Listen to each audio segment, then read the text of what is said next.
It was not fun. And we listened to it. And it was absolutely just dreadful. So I was like, hey, remember everything we just talked about? Can we do that again? We're going to do that again. Hello, everybody. Good afternoon. We're live from Orlando at AHR, talking with Mr. Mathew Taylor from HVAC School. How are you doing, sir? I am doing awesome. This is really exciting.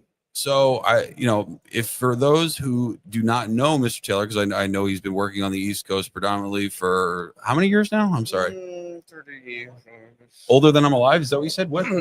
Yeah, a minute. A minute. Okay. All right. Right. Yeah. So you besides the service tech, obviously, you are a trainer. How long have you been training for? Since you don't want to tell me that you've been training for a long time. So I've been training probably longer than you've been alive. It's been a side job. 42. It's been a side job. As part of my responsibilities, I had a team of guys that I was their primary trainer for a long time, and then as I promoted up through the ranks, it took on a more defined role, I guess you could say. I had official trainings and classrooms and PowerPoints and stuff, but not all the time. It was once a year. We do that for a couple months, something like that. And it really has only been about 5 or 6 years that it became a full-time job, or at least at 50% of my job, kind of set up where I was running a training center, had actual trainers. We had students coming in every week, that type setup. So I've been doing that for, 5, 6 years. And now, I'm building a training center with the company I'm with now. I'm training those guys, but I'm also running the team and growing it. So, so it's kind of part-time again. So I'm making a lot of content. We're putting that out on YouTube, trying to reach a larger audience that way. And that gives me something to do on the weekends and nights, right? Because you don't have enough stuff to do, right? Sure. Yeah. That's amazing. So what are you doing? I mean, like you work for, do you work for Kalos or you work for HVAC School? Or you work for both? Yeah. So I work for HVAC School. Their payment so far has been the ticket here. Okay. As far as getting in the door. Okay. Right. I think I'm still paying for my own parking. So it's not a well compensated position. Brian's not paying that? Unbelievable. But I will tell you, he will accept all of the work that I give him. Yeah, he's very open to. He's very open to that. I do enjoy it. Fortunately, he's not asked. Actually, I kind of push him a little bit. I'm like, if we had something on this, there's this one topic. There's nothing on the internet about. Let's shoot a video on it. And, he lets me do it. All right. So are you doing work with the Grit Foundation as well, or is that? I've not been drug. I mean, I haven't been offered to participate in that. You hear that, Brian? It sounds like he wants to. Just saying. Just yet. Right. So my full-time gig, my paying gig is Kalos. Okay. I've gone to work for Kalos. I am running their supermarket service and the startup team there. Awesome. We're building that program up. Yeah. So are you guys? You said trainers. So do you guys have a working market rack there with cases, or is that what you're working on, or is that? Yeah, we haven't built a full rack yet. No, we're building a training center, as in as we run into a need for our team. Okay. They're struggling with something, and I want to put a class on. Hands-on's always better, right? Yeah. So we'll build it, and I'll have the guys that are struggling the most do the most work on the building, and that tends to help fix some of those, I call it Swiss cheese education, some of those holes in that block of cheese that they didn't even know they had till they start trying to figure out how to build it. So we're building those, just kind of one-off sort of things. They're, we're not using them to invite students outside of the company in, so I'm not spending a ton of money and building giant things. Kalos is not a huge company. When we come to supermarkets, it's actually kind of small. So we want to grow that. We want to build that. And as we do, then we'll continue to add things to that training center until it gets bigger and bigger. Nice. And a lot of times what people do is I know myself when I didn't have soft hands, I'm going to keep saying that until Kevin keeps laughing about it because only because multiple people make enough. Anyway. So before, when I didn't have soft hands, I go out there and basically take one or two guys to a site, have multiple tickets, and basically let the kid or whoever I'm teaching troubleshoot all the stuff that's out there and just kind of coach and assist, because like you said, the hands-on training is a lot better. Yep. And they're learning the ins and outs, and now you open 3 or 4 tickets. Now he's got 3 or 4 days worth of follow-up. Hey, listen, you diagnosed it, you know what's wrong. Now you can put it together and fix it, and then you move on to the next person and rinse and repeat. And that's how a lot of good education is done, and that's how branches are built, right? I mean, you can have these areas where you are running calls nonstop because nothing's getting fixed. You're doing the same customers, but you're not giving it the love and attention that what it needs in order to flourish that branch and essentially flourish those technicians to bring on more customers. Yeah, that's a fact. And another piece that a lot of techs out there listening to this right now are probably thinking, man, I wish my company would invest more in that type training. You got to remember, it costs money, right? When what you just described, I've either got to have somebody supervising that who's not billing the customer, or I've got to have the apprentice who's not billing the customer, or 4 tickets open. So we've got these challenges. I've got to invest some capital in this education. I have to. And what we're doing is approaching this kind of the opposite way that most corporations do, and that is turning down work. There's a lot of folks that want us to provide service, and I don't have enough guys. Well, instead of taking the work on and then hiring the guys, let me rephrase that, technician, have to be guys, right? Hiring the technicians, there's not enough of them out there. We know that. There are not enough. I cannot hire enough technicians off the street to fix all the supermarket needs in the world today. They don't exist. So we got to grow. How are we going to do that? What we're doing is we're apprenticing guys, and we're not billing them to our customer. We're eating that, and we're doing ride along type setups. We're doing official trainings in the training center. We're doing all that class work, and when they're ready, then we accept more work, right? And then I pick up another apprentice. That's a smart way to do it, and most supermarket contractors do it the complete opposite way. Exactly. It's that, chaos. Seen that fail over and over and over. It fails every time. Yep. It's like a repeating cycle. Then the next contractor is like, "Ooh, work, take it. Ooh, work, take it." Exactly. And then they end up with the same guys that caused the problem in the first place. Wearing a different shirt. Working on the same equipment just as badly as they did the first time. Wearing a different shirt. That's right. Instead of getting homegrown guys that you train the way you want them and that don't have these bad habits.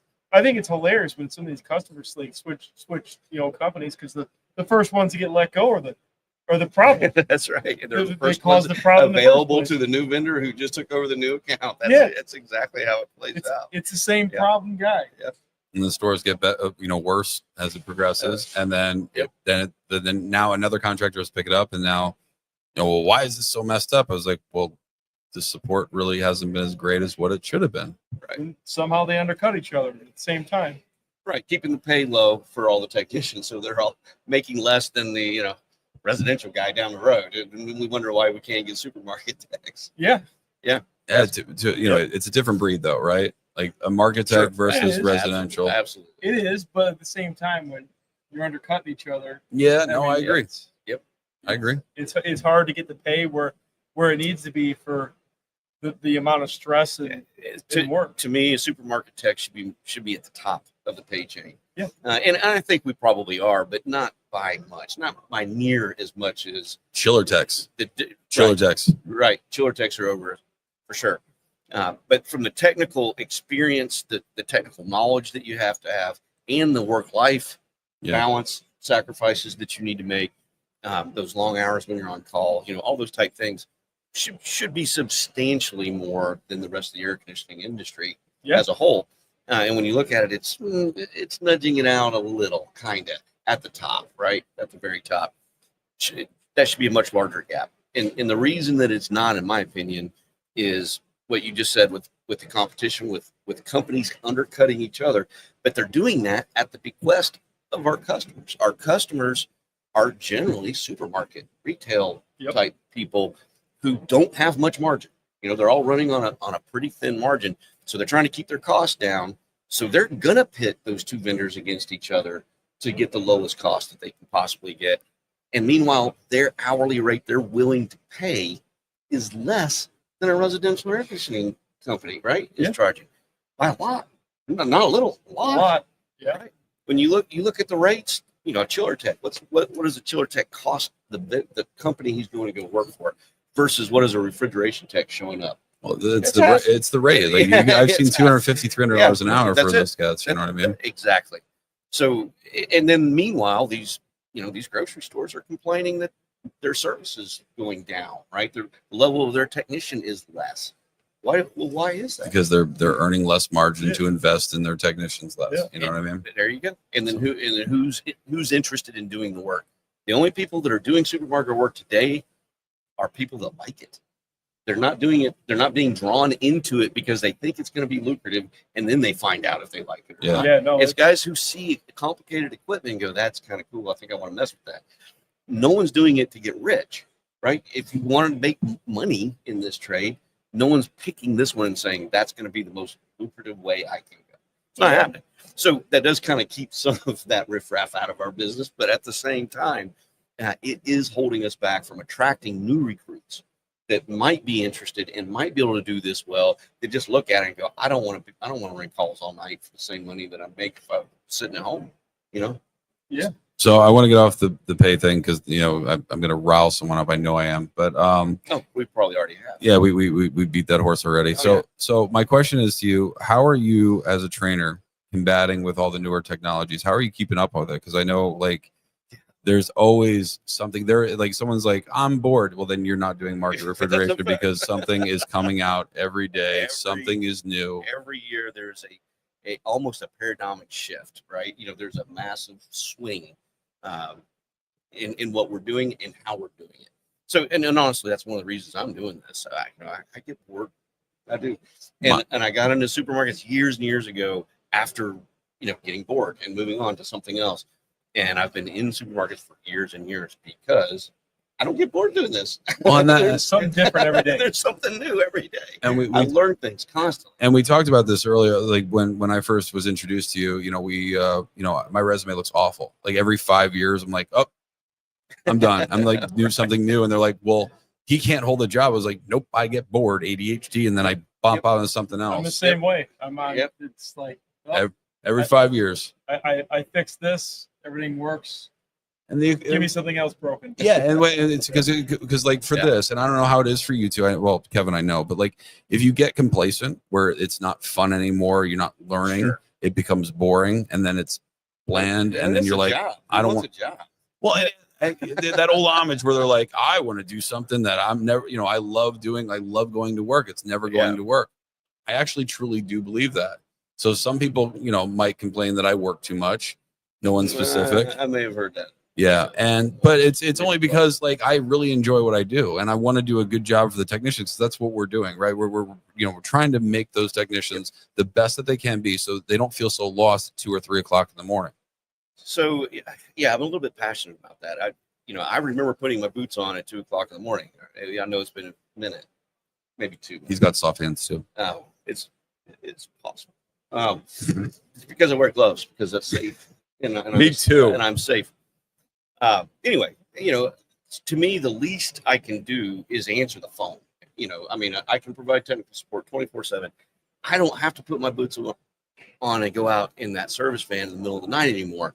I'm very fortunate, and I know that I'm fortunate that I'm in that role. So I'm going to support that guy with everything I got, including answering the phone in the middle of the night. But what I want to do more than that is prepare him so he doesn't need help at 2 o'clock in the morning. Yep. He's a competent technician who can solve the problem, right? That's the most powerful thing I can gift. And to me, it's a gift. It's taking information that he doesn't have that can literally change his career and change his quality of life, right? That's a gift. So I owe it to him to be the best at that and to have the best information that I can. Getting back to your question, you actually did ask a question. How do we keep up with You'll get back there. I do it all the time, man. Long way around, right? We're coming. So I'm passionate about it. If you haven't noticed, I do get very excited about this, and that passion drives me in the boredom, right? To avoid that, I am constantly looking for what's coming next. One of the really neat things about working for a company like Kalos, for whatever reason, we tend to get the prototype. we get the first of, we get the second of, when it's really new, when that technology is really new, we're installing it. So I get to see it, right? I'm in that spot where I don't have to wait for Kalos to finish making it, and then I take it over on that maintenance side. Now I'm installing it and I'm warranting it. So then I see it on the service side too, right? So I say that every time that I'm like halfway through, I'm like, I hate this thing. oh yeah, in the middle's ugly. We never talk about the middle. Nobody wants to talk about the middle. No, the middle's bad. The middle's a bad place to be. Yeah. But it goes away. The middle goes away when you're done and you have the victory, right? You don't even remember. It didn't even happen. This is awesome. Look at this thing. It's purring right along. It's like, oh, lost my cool a little bit there. I didn't mean to throw that wrench. That was a total accident. It slipped out of my hand. I'm so sorry. But like, because we're in the information age, right? So it's not always knowing everything, but knowing where to get the information, Sure. right? That's one thing. Yeah. Having a trusty Rolodex, and I know that's an old person term, but like, having a phone that basically, has all the contacts that that if you can't find the answer, where to at least go to get it. Yep. Yeah. A big thing that like teaching guys how to find the answer. And where to find the answer. And like there's tricks, right? So if you like it, I'm going to talk market for you. So like if you look up an 05DM 12-NRG, you're going to leave off the 12, you're going to leave off the NRG and put in 05DM, because then if you give Google too much information, it's like I have no idea what I'm looking for. Yep. But if you slim it down and type in 05DM Hill Phoenix, it'll come right up. But if you put in all that other gobbledygook, the footage and the NRG notation, it doesn't know what to do. And so I had a realization probably about 6 months ago, and I was like, man, I talk a lot, and I hadn't noticed. Have you noticed? No, stop. Sometimes it's hard to get a word in. Stop. So anyway, so what I was getting at before I was rudely interrupted, you both stink. I'm trying not to play along with Kevin here, but it's just so easy. He doesn't even remember what he was saying. I lost it. We knocked it right out. It happens. Somebody's got to bring him back down to earthly level sometimes. You were helping folks find things on the internet. That's where you were. That Google search. Yeah, no, I got it, but no, I lost it now. Thank you very much for that. I appreciate that. Blame Roman. He's the one he's the one that told me to give you a hard time. Tell him to play with his little VRF Tinker Toys. Oh, okay. Thought we were going somewhere else there for a minute. No. Right, okay. No, I was talking about newer technology, trying to figure out what's the best way to get them all that information. Do you got like when I was working for someone else, we had a depository of like all the information that I've collected and just basically there for them. Yeah, and I've created the same thing. We're using a Google Drive with Kalos. So I took my hard drive, which I had an external hard drive because it was larger than my multiple laptops that I've had over the years could hold. Put it all on there, and I just imported all that, in a day or 10 or 15 or 20. Uploaded all that information in there. So the team that I work with directly have access to everything I've ever saved, right? And there's probably some stuff in the very beginning I didn't save. Laptops weren't really a thing back then. Maybe it's possible. Not to age myself, but if you didn't get it, he's old. But I mean, we'll keep going past that. My notepad back then is a little faded. The Google Drive, Dropbox. Like, I have Dropbox. Like my guys that work with me under me, like all have access to my Dropbox. Like it's got tons of information in there, and like just saving it. But I mean, I've gotten pretty bad about just re-downloading things. Or organizing. I'm bad with organizing. So that's the key right there. You've got to figure that out. And I probably didn't do that until about 5 years ago. And that's when I was making another move, another laptop, another hard drive. And I found that I had duplicate files stashed all over the place. And it was like, all right, how about we start actually naming folders properly? Yeah. And then the other thing I do is my memory's not great, so I may forget that I've saved something, and when I go to save it, I'll see the name. If I put it in the right place that's intuitive to find, I'll find it again. But if I just throw it in something and don't really think about it, I'll save 2 of them because I won't know that the other one's in there somewhere else. Right? I'll do the same thing. Yeah. It's just like I forget. It's like, shit, there's 4 of these. How'd that happen? Well, and then there's different like you might have a Sporlan thing, right? But the Sporlan case controllers and the Sporlan valves and the Sporlan this and like Sure. you know what I mean? I've got Like 12 Sporlan subfolders. Sure. well, that's what I mean. And Easily. then, so it Yeah. exacerbates. It just gets Yeah. worse. So like Yeah. then trying to remember. And they keep making new stuff. That's the other problem. It's not a problem. But I mean, for organization as Are far we as just on the literature, loop? Sorry, guys. yeah, we are. Knock it off. So yeah, so like the organization wise, that's the thing. Like there's so much documentation out there, and trying to keep it organized is a challenge sometimes. It is. And the other thing that I like to do, we've done this a few times already, is when we get that new piece of equipment, we've got a startup tech. He's kind of married to that, right? He's going to learn that better than the rest of the team because he's working on it. And he's got to make it work. He's got to have the groceries called. So he's going to make contacts with the vendor. He's going to make contacts with the engineer. He's going to make contacts, and I'm going to help him work with him on stuff that he's struggling with or he's stuck on. And some of this new stuff is not going to work out of the box, so there's going to be some of that. So we're going to have that contact and we're going to create some new stuff. Well, when it's finalized and it works and we know how it's supposed to work and now we know how to install the next one, I'm going to have him teach the other guys a class, right? And I'll help mentor him through the training process because let's face it, I'm getting old. So, somebody's got to replace me. Who's going to be? Well, that's going to be all my guys. Each one of them is going to be capable. I'm going to train them to be the trainer. I'm going to mentor them through that training process. And while they're doing that, they're going to also learn the equipment better and deeper. That's how I learn, right? You find out the piece you're missing when you go to teach it. So they're going to become experts on this piece of equipment.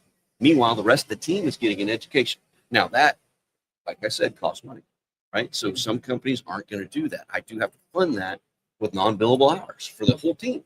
Right? Yeah. But I need the whole team to be coming along with us in this journey with new equipment, right? And I need them to be growing to be our future leaders. They have to be.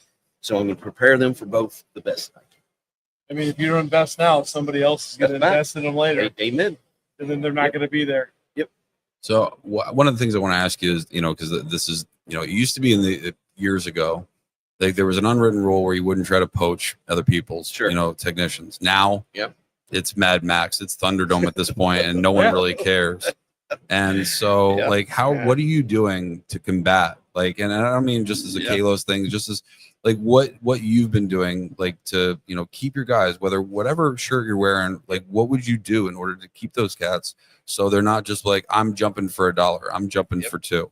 I really enjoy this place. What makes that good for for you? What do you do? Right. So it's not money. A lot of people think it's money. It's not money. I'm not massively overpaying my guys. I'm not artificially inflating money to make them happy. What I have found over the years is that you can get guys for money. You can hire guys for money. But you're not going to keep guys for money, right? You're going to lose them if they only came for the money and everything else is not a fit.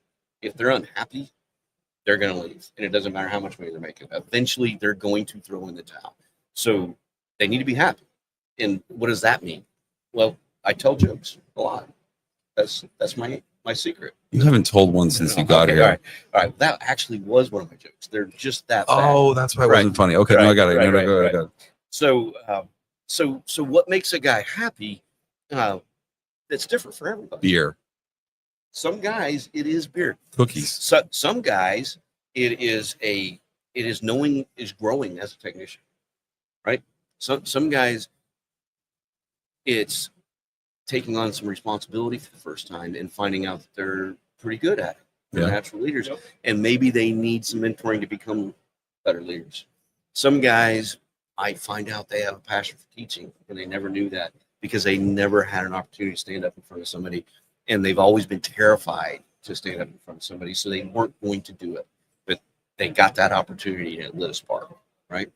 Some guys, it's working with a group of guys who all have each other's back and will cover your on-call when that thing happens and you're in a bad spot, and are there for each other, even though they're completely different people and have different values and different things that they believe are important. Working together well enough that you create that camaraderie, right? So those are the things that I target. How good am I at it? I haven't had much turnover. that could change tomorrow. The whole crew may quit when they hear this.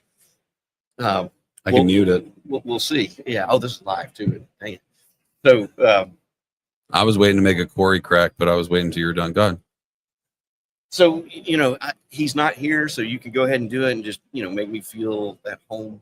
Okay. Is he the one that is going to take over? Because he seems like he has he really wants to teach. But I was also wondering, did you get a stool? It's not that short. What? It's not that short. Corey? Yeah. Tiny. Little guy. No, he's not. I have photographic evidence that he is 5'8". Oh. I do. This did come up the other day about how tall he was, and he provided proof that he is in fact 5'8". So Corey's 5'8". And there you go. This is a fake person we're talking about. This is Not never real. Life. Yeah. So the reality is, I picked up this the service team. That's who we're talking about this moment. I picked up that service team in progress. I didn't create it. Okay. Right. Nathan actually did. He put this crew together, and I probably shouldn't be talking about them too much in public here, but I will say they're an incredible crew. You're asking who my next leader is? Literally could be any one of those guys. They are all very, very strong. Kalos's attitude towards that is we want a manager who can manage, but that person must be a strong SME in order to manage their trade, right? There are some companies that have given up on that belief, that had that belief at one time and no longer do. Might be one of the larger companies employing the most refrigeration techs than anyone right now. They've drifted from that. They don't believe their managers have to know any technical. That's been removed from the job description. It's a struggle. And they're hiring some folks that don't have any of that experience, right? So it's in contrast to that. It's the exact opposite. We'll see who. I mean, maybe we'll grow to be bigger than them. Who knows, right? At some point, I agree to a point. Like I used to think that the service manager needed to be like the best tech. I don't think that anymore. It's just I've seen guys that are like halfway decent techs. They make great service managers. They've got to be able to manage. They have to be able to manage. It's a completely different skill. Like I'm a great tech. I don't think I'd make a great service manager. Oh, everyone would be gone. Everyone would be gone. Well, I mean, we may be. It wouldn't be everybody. All right. It'd be like half. Three. But like, I would replace them.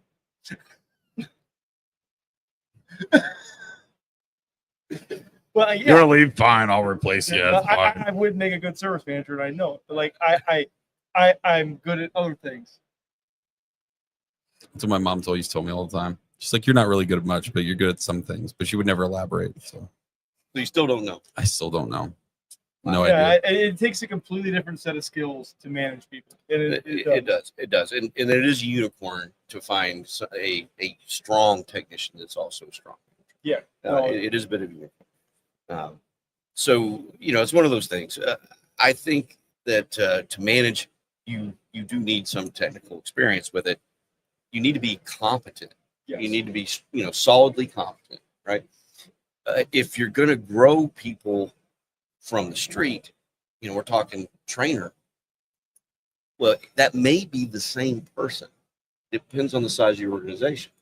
The smaller the organization, that service manager is wearing 5 hats, right? He's also your HR department. He's also the vehicle administrator. Therapist. Therapist. Right. Yeah. He's doing all these things. Well, the larger this company gets, the more those roles become segmented. So, it's one of those things.